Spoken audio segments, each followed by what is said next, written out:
No cowards. On top of the bunkers. Anyone who leaves the bunker roof is disqualified. Okay. Gotta start up here. Got a three-way standoff here. On your marks, get set, go. God damn it! I did fucking inventory.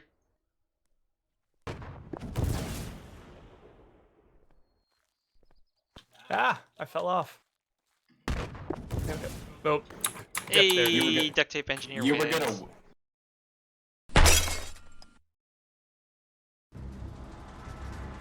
Troops, I saw a bear here. Today, we'll be talking about Update 45 for Foxhole. This update introduces 2 new vehicles, one for each faction, and completely reworks armor for all armored fighting vehicles. Let's jump right in with the new vehicles. First is the Warden Chieftain. No, not that Chieftain. The Warden Chieftain is based on the Silverhand chassis. It comes equipped with a handful of inventory slots, mostly for its ammunition and fuel. It comes, of course, with the driver's seat, commander's seat, and 2 different gunners. It packs on its top turret 12.7 dual cannon machine guns. Its secondary hull armament, however, is a 250mm mortar, capable of leveling foxholes and bunkers and other defenses. This truly is the Warden's equivalent and counter to the ballista. It is, however, lacking in any anti-armor defenses, so it will be pretty vulnerable without additional armored support. It's also, much like the Silverhand, still pretty slow and unmaneuverable at times. Next up is the Colonial Scorpion.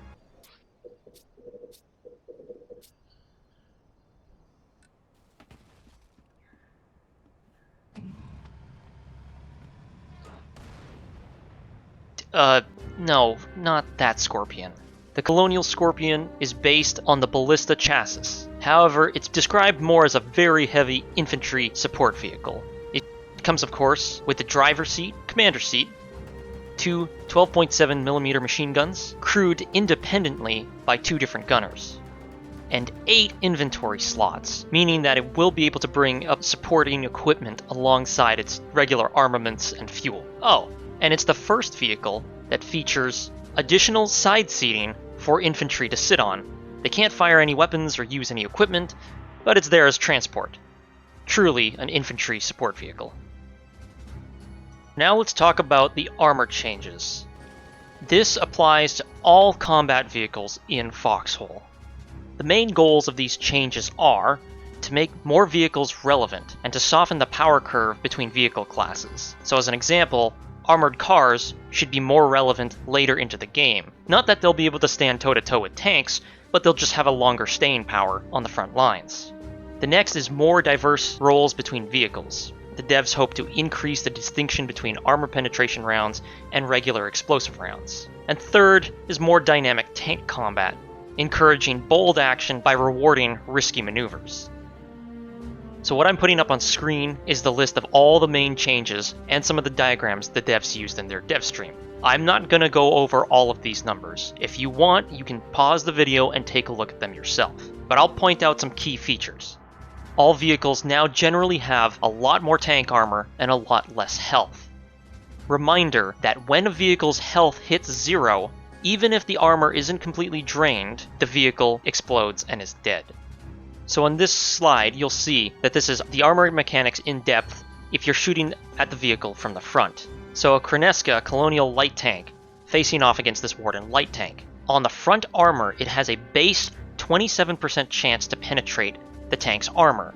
If it successfully penetrates the armor, it will chip away at the Warden Light Tank's armor. And as the Warden Light Tank's armor is decreased, the chance to penetrate for the Colonial Light Tank increases. So you'll end up chipping away at its armor and then its health, theoretically. There are certain weapons that have an advantage. More on that in a second. I like to think of it like those old school shooters where you'd have health and you'd have shields. It's the same idea here. Your shields protect your health to a point, but as they start to get lower, your health starts to get more and more affected. And once your health reaches 0, you're dead. There are also other factors that you have to take into account.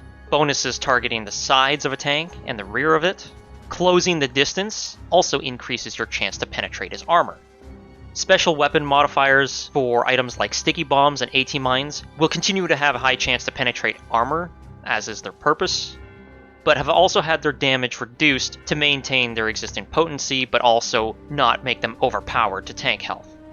The devs also note that if you combine these bonuses just right, you can stack them up to have a 100% chance to penetrate tank armor.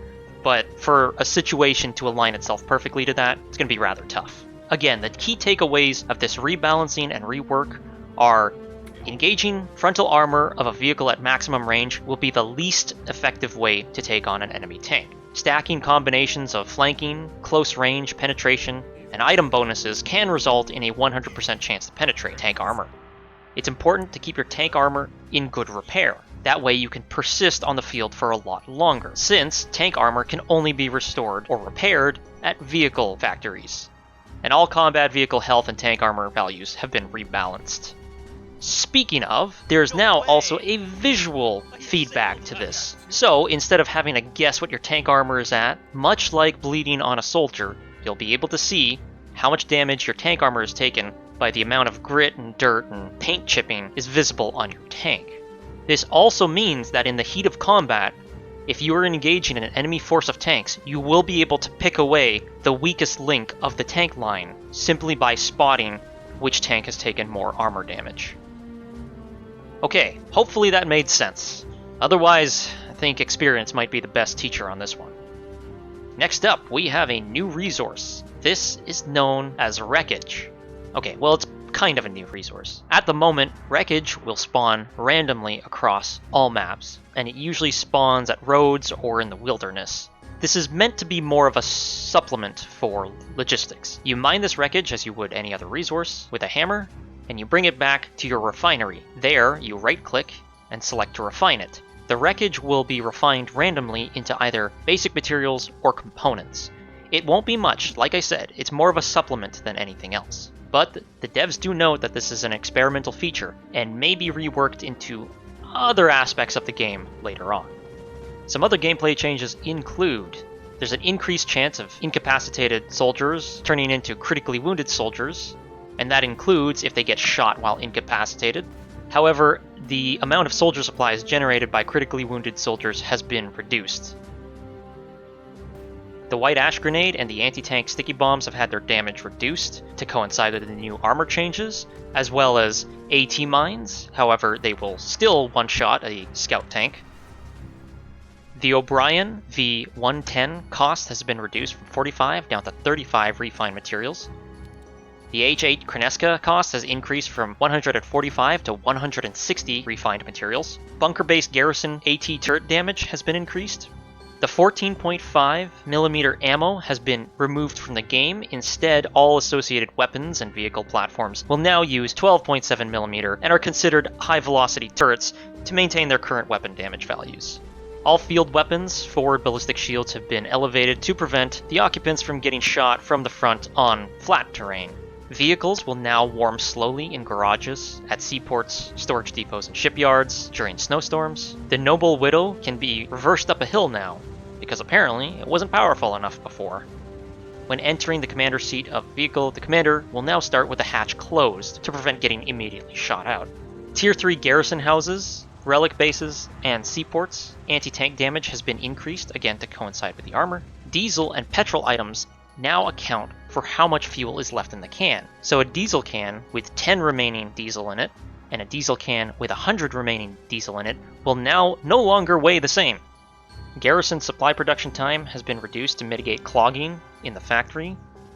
There's been a map change in Marban Hollow. The Salt March there has been renamed to the Claim so that it's not confusing with the Deadlands.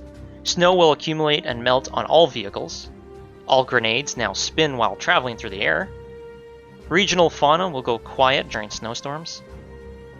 The AA-2 battering ram, Collins Cannon 68mm, and H-10 Pelicus gun barrels have all been modified so that they look like their respective caliber type, so it's easier to identify. A tooltip has been added to the respawn screen to give some clarity to respawn timer mechanics. And there's a new functional key, U. This is used to toggle on and off voice chat. in case there's any mic spammers in the area. That wraps it up for this update. Thanks for tuning in. Hopefully these armor changes and these number sheets will give any troops angry or eager to find out more about the armor mechanics a little breathing room, and hopefully we'll see more vehicles take bolder action in the field as a result. If you like what you saw in this update, like, share, and subscribe to stay up to date on all the latest Foxhole updates. And as always, good luck, keep your heads down, and stay in your foxholes. Bear out.